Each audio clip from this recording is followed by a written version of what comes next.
Alors je vous annonce, c'est ma première de stand-up. Yeah.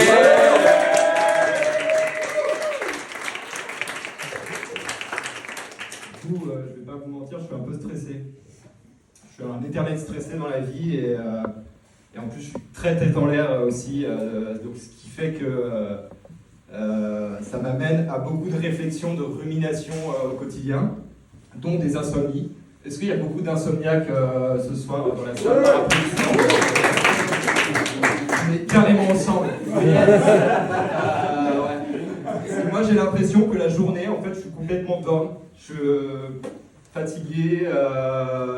Il n'y a que la nuit que j'ai un pic, vraiment un pic d'éveil. Ou à 3-4 heures du mat, voilà, putain, faut que je fasse la machine.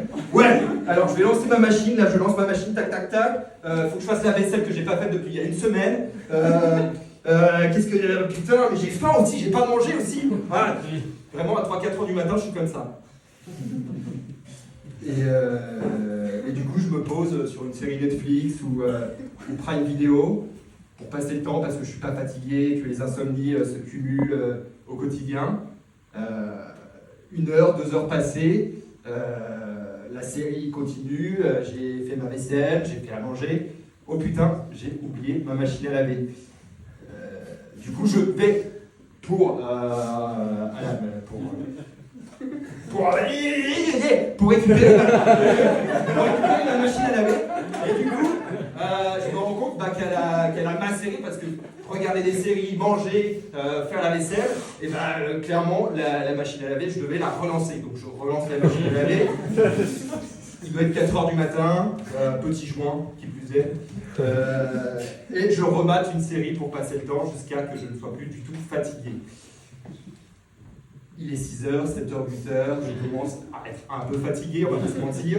J'ai encore oublié la machine à laver. Qu'est-ce que je fais? Je vais au hublot, j'ouvre. Si ça sent ma série, il faut que je la relance. Et là, je suis trop crevé, donc on attendra plus tard. Ok. Donc ça, c'était ma vie d'insomniaque.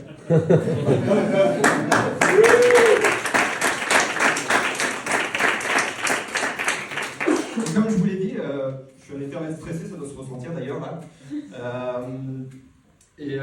Très tête en l'air, et ça m'amène à des histoires très farfelues avec la police, nécessairement. La police, je me suis vraiment au quotidien. Je m'explique. En gros, je me réveille pas là, en fait. Il est 9h, j'entends des bruits autour de moi dans ma coloc, parce que j'étais dans une coloc, je suis toujours dans une coloc, mais j'ai changé de coloc. On s'en fout, ça n'a pas d'intérêt dans le storytelling. Il est 9h, j'entends du bruit. Et qu'est-ce que. Pim pam poum, je vais y arriver. Allez.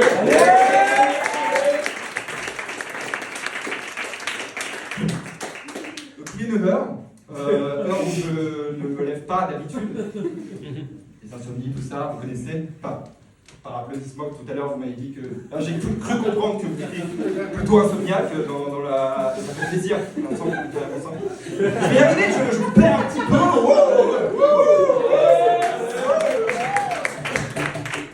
Je vais jamais finir mon anecdote sur cette coloc où je me réveille à 9h et que je ne suis pas censé me réveiller à 9h. Alors, j'entends du bruit.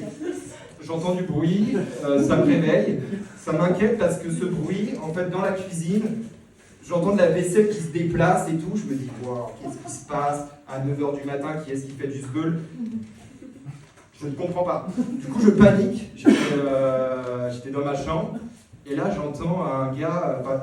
Mon cerveau crée un gars qui est en train de parler et qui dit vas-y, prends ça, puis ça. Je commence à paniquer. Vraiment, je commence à paniquer. Je me dis on est en train de cambrioler ma baraque à 9h du matin. Chose qui m'est. J'allais spoiler. Chose qui est arrivée. Non, du coup, je suis bien arrivé. Mais trop tard, c'est spoilé. Bordel de merde. Qu'est-ce que je fais? Je panique. À 9h du matin, j'appelle le 17.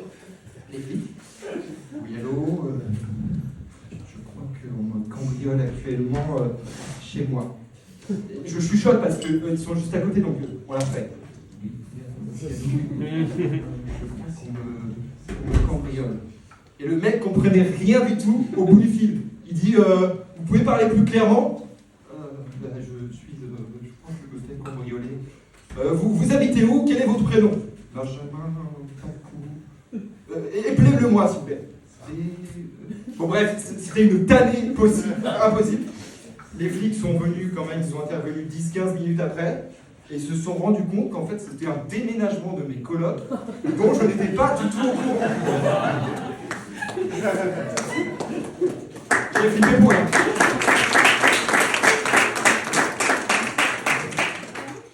Et si c'était ça, la vie avec les policiers continue.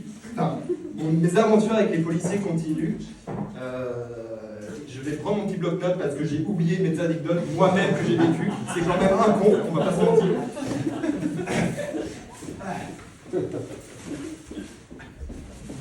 Alors, ah oui, le permis de conduire. J'avais pas encore le permis de conduire à cette époque-là. C'était la conduite supervisée que je passais avec mon grand-père paternel qui est encore là. Je sais pas pourquoi je me précise qu'il est encore là. Ça fait tousser de gel des gens. Mais oui, donc du coup, je passais la conduite accompagnée, supervisée, la nuance de conduite accompagnée, supervisée.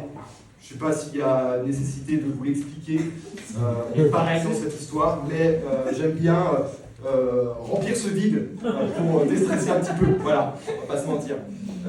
Donc là, je conduis avec mon grand-père qui est juste à côté, qui lui a le permis depuis des années, je ne sais pas exactement quand, peu importe, on s'en fout.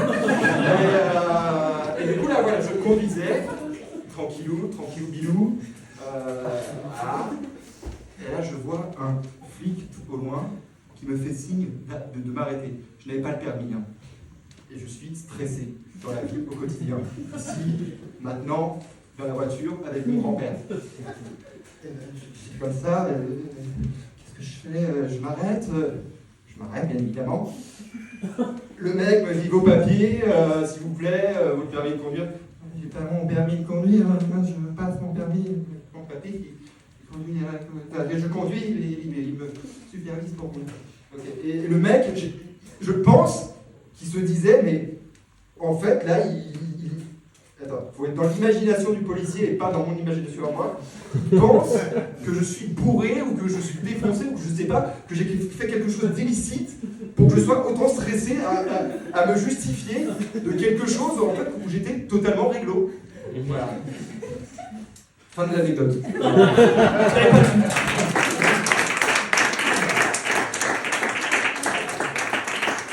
vais vraiment regarder mon petit bloc-notes parce que j'ai vraiment une mémoire de poisson. Hop, je l'ai mis juste là, à l'envers, excellent. Ah oui, mais ça m'est arrivé récemment ça. Histoire de dingue. Dingue. Tellement dingue que j'ai failli finir à la rue, quoi. Vraiment. C'est pas drôle.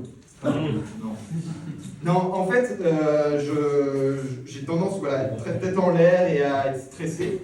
Et donc, je me répète, hein, mais c'est pour vous mettre dans l'ambiance et dans mon ambiance aussi à moi. Donc, j'habite juste à côté, là, dans la rue.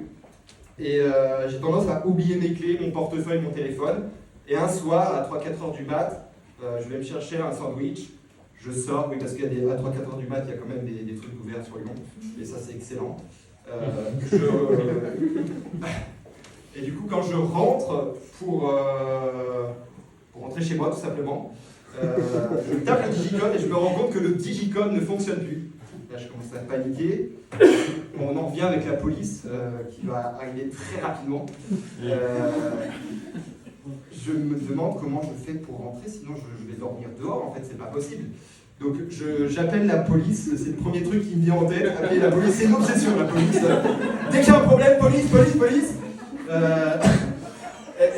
Du coup j'appelle la police, je leur dis « Allô oui, j'aimerais bien rentrer chez moi, mais le digicode ne fonctionne plus. » Alors comment on va faire en fait? J'ai clairement pas envie de dormir, me cailler les niches dehors, non, ça c'est pas la propale de ce soir, non pas du tout. Vous n'avez pas le numéro, donc la personne me répond, vous n'avez pas le numéro d'un voisin? Si, du coup j'ai essayé bien évidemment de joindre cette personne, mais il était minuit, 1h, 2h, je ne sais plus l'heure exacte auquel ça m'est arrivé. Donc bien évidemment, personne ne me répond à cette heure-ci. Et la police me dit, bah démerdez-vous, clairement. En fait, la finalité, ça s'est coupé comme ça, il n'y aura pas de solution. J'appelle un serrurier, le serrurier me dit, ouais, bah là, on ne peut pas faire grand-chose, en plus c'est une porte digicode, donc le porte digicode, on va pas se mentir, nous on n'est pas habilités à ça, c'est plus les portes normales. Ouais, bah fuck en fait, moi je peux rentrer chez moi et dormir, ou faire une insomnie, mais voilà, c'est pas cool. Et du coup, heureusement, mon voisin me répond, genre 10-20 minutes après, j'avais appelé ma mère aussi, qui habite à 10 milliards de kilomètres de chez moi.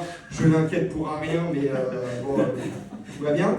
Et mon voisin, du coup, me répond, il me dit, ah, excuse-moi, en fait, le digicode a été changé, l'agence nous a prévenu par mail. Bah moi, j'ai pas vu ce mail, j'ai jamais eu accès à ce mail. Donc j'aimerais bien que l'agence, un jour, me tienne au courant vis-à-vis de ces changements. Le lendemain, j'oublie mes clés. Le digicode avait changé.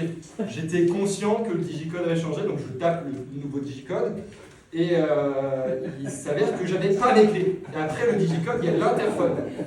Et donc l'interphone, c'est appeler les voisins encore à minuit, 1h, 2h du mat. Ils dorment les gens, donc on va pas les faire chier.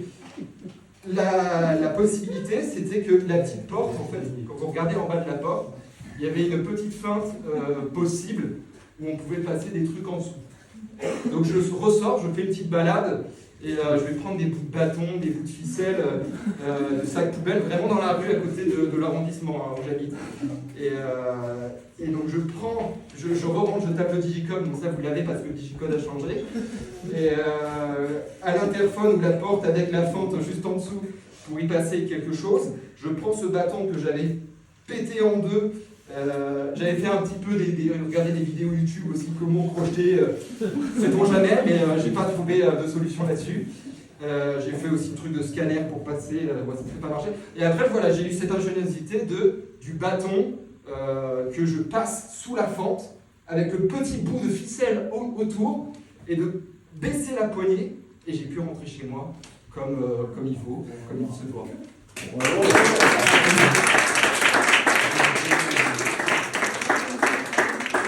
Et je vais finir là-dessus. Et merci de m'avoir écouté.